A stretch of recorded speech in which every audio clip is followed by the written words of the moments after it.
மதுரையில் தூக்கு கயிறுடன் வந்து வேட்புமனு தாக்கல் செய்திருக்கிறார் சுயேட்சை வேட்பாளர். இதனால் அந்த பகுதியில் பரபரப்பு ஏற்பட்டிருக்கிறது. கூடுதல் தகவல்களை தருவதற்காக செய்தியாளர் சல்மான் இணைப்பில் இருக்கிறார். வணக்கம் சல்மான். தூக்கு கயிறுடன் வேட்பாளர் வேட்புமனு தாக்கல் செய்ய வந்திருக்கிறார். எதற்காக அப்படி வந்தார்? அது குறித்தான கூடுதல் தகவல்களை பதிவு செய்யுங்கள். மதுரை நாடாளுமன்ற தொகுதிக்கான வேட்புமனு தாக்கல் காலை 11 மணிக்காக தொடங்கியது.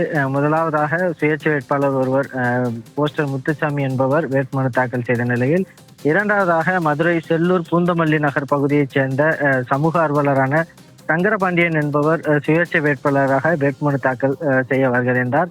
அப்பொழுது அவர் கையில் தூக்கு கயிறுடன், அந்த தூக்கு கயிறு முழுவதிலுமாக அந்த டூப்ளிகேட் பணத்தை ஒட்ட வைத்து அந்த கயிறுடன் வந்து வேட்புமனு தாக்கல் செய்து வந்திருக்கிறார்.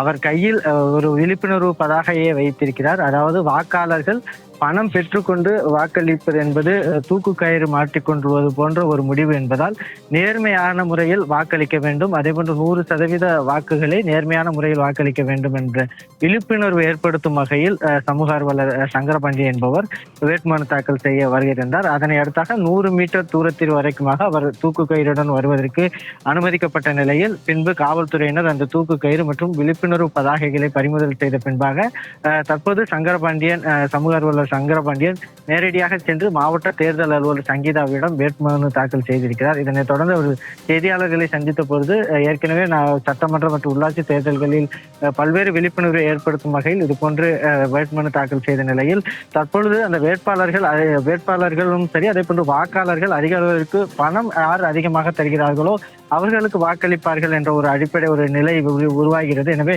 அது குறித்தான வாக்காளர்களுக்கு உரிய விழிப்புணர்வு ஏற்படுத்த வேண்டும் என்ற நோக்கத்தில் தான் இதுபோன்று தூக்கு கயிறுடன் வந்து வேட்புமனு தாக்கல் செய்வதாக தெரிவித்திருக்கிறார். இந்த நிலையில் தூக்கு கயிறுடன் சுயேட்சை வேட்பாளர் வேட்புமனு தாக்கல் செய்த சம்பவம் என்பது ஒரு பரபரப்பை ஏற்படுத்தி இருக்கிறது. இந்த நிலையில்தான் மதுரை நாடாளுமன்ற தொகுதிக்குட்ப வேட்புமனு தொடங்கிய நிலையில் மாவட்ட ஆட்சியர் அலுவலகம் முழுவதிலும் 300க்கும் மேற்பட்ட காவல்துறையினர் பாதுகாப்பு பணியில் ஈடுபட்டிருக்கிறார்கள். தற்போது வரைக்குமாக 2 சுயேட்சை வேட்பாளர்கள் வேட்புமனு தாக்கல் செய்திருக்கிறார்கள். கூடுதல் தகவல்களை வழங்கியமைக்கு நன்றி சல்மான்.